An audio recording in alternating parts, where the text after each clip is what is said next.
салом тамошобинони азиз, хулосаи хабарҳои муҳими шанбе 17 июли тоҷикистонро аз пойгоҳи хабари бомдод бароятон пешкаш мекунем. Шурӯъ мекунем аз як нигоҳи кӯтоҳ ба сархати хабари муҳими рӯз дар ин барнома. дар олмон 133 кас ҳалок шуданд. Сафорат тоҷикҳои бедаракшударо меҷӯяд. блогер Ҷунайдулло Худоёров бо қотили ҷиянам Алирезо рӯбарӯ гап задам. дар тоҷикистон 421 000 нафар ваксинаи зидди коронавирус гирифтанд. дар гузашти Бозорбой Одинаев, муаллифи таронаи «Ман аҳли Хоросонам», Анатолий Передков ва Фаррух Асанов мусофирони ҳавопайморо аз марг наҷот доданд. мусодираи қурут, асал, равған ва ҳатто ҷорӯб дар фурудгоҳи Уфа. марги пиёдагар дар зери чархи Опел. ғорати телефон дар маҳаллаи 61 ва дуздии ноқилҳо аз ошёнаи 15. ва акнун тафсилоти хабарҳо. сафорати тоҷикистон дар Берлин аз ҳамаи шаҳрвандони тоҷикистон ки дар олмон зиндагӣ мекунанд хостааст ки агар дар бораи бар асари офатҳои табиии ахир бедарак шудани шаҳрвандони тоҷик дар мавзеъҳои офатзада хабаре дошта бошанд, ба сафорат хабар диҳанд. ин даъват дар ҳолест ки бар асари селу боришоти шадиди 2 рӯзи гузашта дар Олмону Белгия дасти кам 160 нафар ҳалок шуданд. бештар аз ҳама 133 нафар дар Олмон тӯъмаи ин офати табиӣ шуданд ва гумон меравад ки ин рақам метавонад боз ҳам беафзояд, чунки даҳҳо нафари дигар ҳамчунон дар рӯи хати афроди бедаракшуда боқӣ мемонанд. бино ба гузоришҳо, бар асари офати табиӣ беш аз 20 шаҳр дар Олмону Белгия ва чанд нуқтаи аҳолинишин дар Люксембург хароб шуда, дар манотиқи офатзада ҳатто барқу телефон ва интернет ҳам аз кор баромаданд. ин яке аз пурқурбонитарин офатҳои табиӣ дар чанд даҳсолаи охир дар Аврупо дониста мешавад. президенти Тоҷикистон Эмомалӣ Раҳмон ба подшоҳи Белгия Филипп ва президенти Олмон Франк Валтер Штайнмайер барқияи таслият ирсол карда, аз марги сокинони ин ду кишвар бар асари офати табиӣ изҳори андӯҳ ва ҳамдардӣ кардааст. Ҷунайдулло Худоёров, блогери тоҷики муқими Русия, ки баъди қатли бародарзодаи 21-солааш Алирезо ба Тоҷикистон баргаштааст, рӯзи 17 июл бо нашри як муроҷиатнома ба роҳбарони Тоҷикистон гуфт ки бо Зафарҷон Насриддин, гумонбаршавандаи асосӣ дар қатли Алирезо, рӯбарӯ суҳбат карда ва аз ин суҳбат ба хулосае расид ки Зафарҷон Насриддин дар нақшаи қатли Алирезода танҳо набуд, балки тибқи маслиҳати пешакӣ бо хешу табори наздикаш гурӯҳӣ ба ӯ ҳамла карданд. Ҷунайдулло Худоёров ба пойгоҳи хабари бомдод гуфт бо Зафарҷон Насриддин дар додстонии ноҳияи Рашт дар ҳузури муовини додстонии ноҳия ва муфаттиши парванда рӯбарӯ суҳбат кардааст. Зафарҷон Насриддин иқрор кард ки онҳо аз пеш нақшаи куштани Алирезоро маслиҳат карданд. ҳамин тавр падари ӯ Насриддин Ҳусейнов ва амакаш Сайҷалол Ҳусейнов чанд вақт пеш таҳдид карда буданд ки Алирезоро мекушем.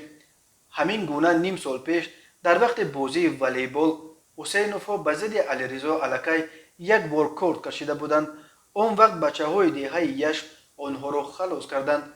вале Раҷабалӣ Ҳамидов ҳамон вақт занталоқ хӯрдааст ки бо ҳамин корт туро мекушем.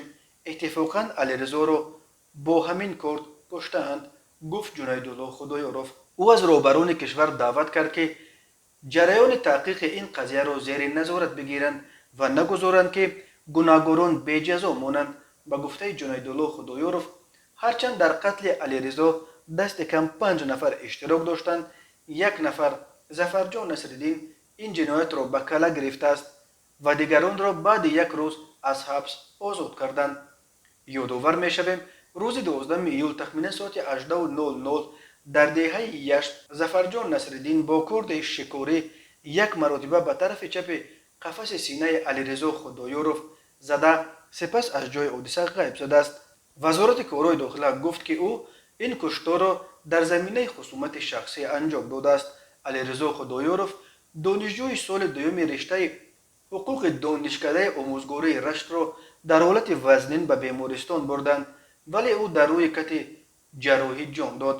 نسبت به ظفرجان نصرالدین بر اساس قسم یکم ماده 104 کودکس جنایتی جمهوری تاجیکستان پرونده جنایتی گشودند. به او بر اساس این بند قانون از 8 تا 15 سال زندان تهدید میکند.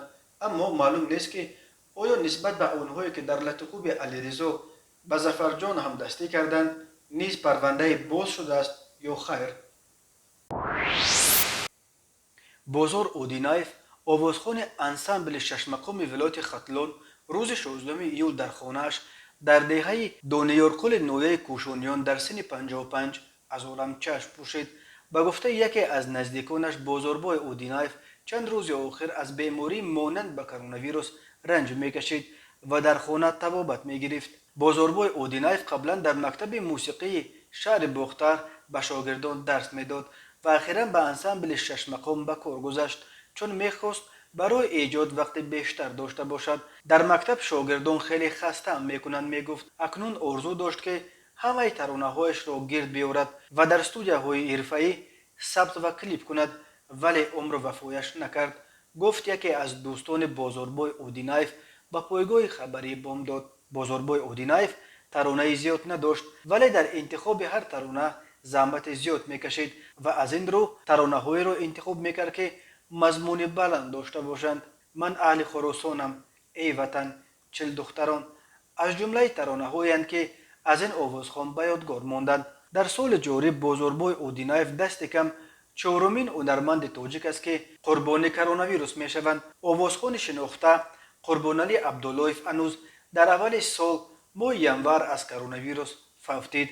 قربانعلی رحمان آوازخوان دیگر محبوب مردم هفته گذشته و هنرپیشه معروف تئاتر و سینما شیرعلی عبدالقیسوف هفته روان به علت کرونا ویروس ترک این دنیا و ما و شما کردند. بنا به آمار رسمی وزارت تندرستی شماره رسمی گرفتاران کرونا ویروس در تاجیکستان به 14,000 و شماره قربانیانش به 110 نفر رسیده است. تنها از اول ماه ایول در کشور بر اساس آمار رسمی 20 نفر قربانی کرونا ویروس شدند. وزارت تندرستی تاجیکستان گفت تا 16 ایول 421,832 نفر از ساکنان جمهوری حداقل وایه یکم واکسین ضد بیماری سرایتی کرونا ویروس را گرفتند. از این شمار 20,190 نفر الکی هر دو وایه واکسین ضد کرونا ویروس را گرفتند. طبق نقشه ملی که قبول شده است در تاجیکستان باید حدود 6 میلیون اهالی از سن 18 بالا باید از کرونا ویروس واکسین بگیرند. ستاد جمهوری مبارزه با کرونا ویروس گرفتن واکسین را برای تمام اهالی کلانسال کشور حتمی اعلام کرد. واکسین ضد کرونا ویروس در تاجیکستان رایگان می باشد. تاجیکستان واکسین آن را تا کنون توسط برنامه کوواکس رایگان دریافت می کرد. کوواکس یک برنامه بین المللی است که سازمان جهانی تندرستی و دیگر سازمان‌های بین المللی با هدف دسترسی عادلانه همه کشورها بخصوص کشورهای نودار به واکسین های ضد کرونا ویروس تأسیس دادند. طبق این برنامه کشورهای از نگاه اقتصادی پیشرفته برای کشورهای فقیری که نمیتوانند اهالی خود را با واکسین تامین کنند واکسین میخرند.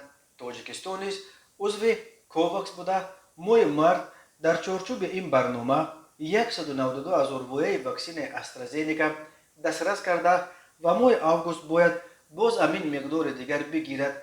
خطای نیز ماه ایون در چارچوب برنامه کوواکس به تاجیکستان به طور رایگان 300,000 وایه واکسین کرونا وک داد.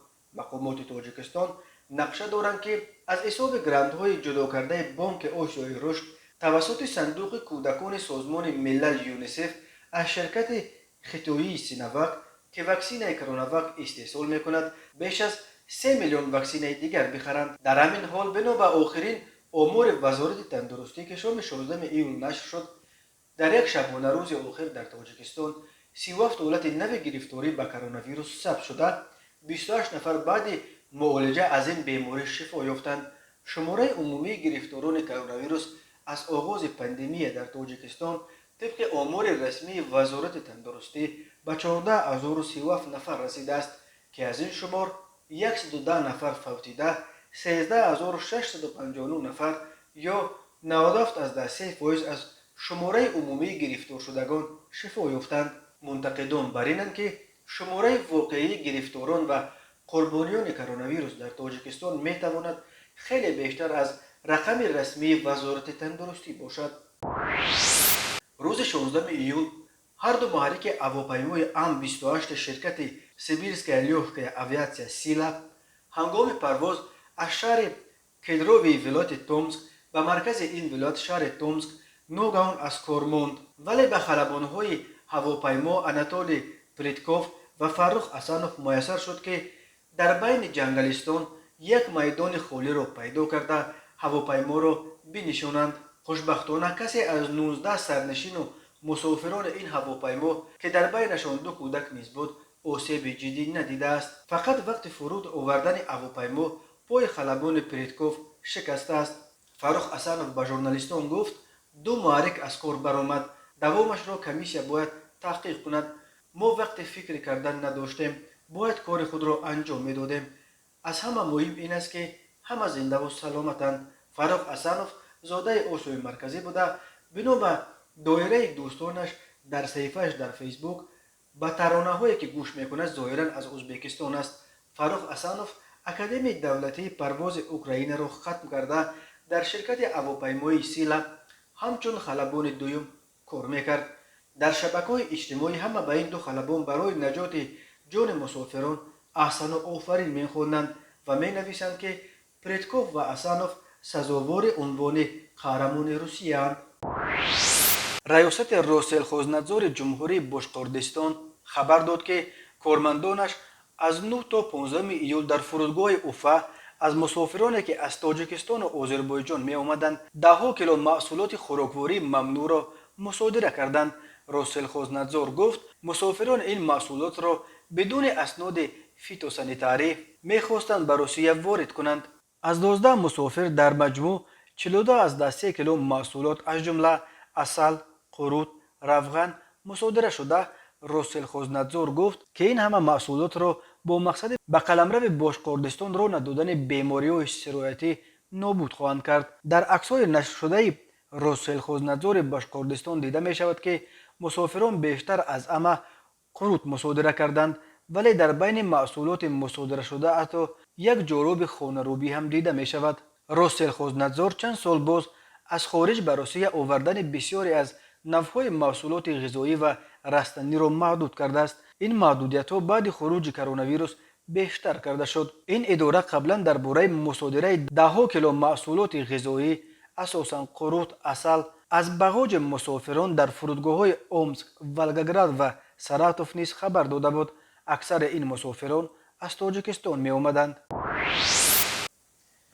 روز 15 ایول تخمینا ساعت 16:30 راننده ماشین تمغه اوپل استرا مرتضی پریمقل سال تولدش 1979 ساکن جماعت یووه نویه غفوروف هنگام حرکت در راه خوجند غفوروف اشت در حدود جماعت خولماتوف از عهده اداره واسطه نقلیات نبرآمده پیادهگرد یعقوب فراجان سال تولدش 1996 ساکن جماعت خولماتوف را پخش نموده است. در نتیجه پیادهگرد جراحت وزن جسمانی برداشته در بیمارخانه به هلاکت رسیده است. ساکن 29 ساله جماعت چمتپه نویه رودکی به آن گمان بر می شود که روز 13 ایول ساعت 11:30 در نزد خوابگاه کالج طبی واقع در محله 61 شهر دوشنبه با راه زورآوری از دست ساکن 26 ساله نویه فردوسی یک عدد تلفن تمغه سامسونگ A12 ارزشش 1800 سومانی را کشیده گرفته از جای حادثه غیب زده است. جوان 25 ساله ساکن نویه اشکاشیم به آن گمان بر می شود که شام 15 ایول تخمینا ساعت 20 با راه پنهانی از آشیانه 15 بنای نوساختمان واقع در کوچه ترسنزاده شهر دوشنبه ناقل‌های برقی میدی را دزدیده از جای حادثه غیب زده است. ضرر رسانیده شده 5000 سومانی را تشکیل می دهد. تماشابینان عزیز، این بود مرور به خلاصه چند خبر مهم امروز تاجیکستان. خبر و گزارش‌های بیشتر از تاجیکستان و درباره تاجیکستان و اطراف آن را در سامانه پایگاه خبری در این نشانه پیگیری نمایید.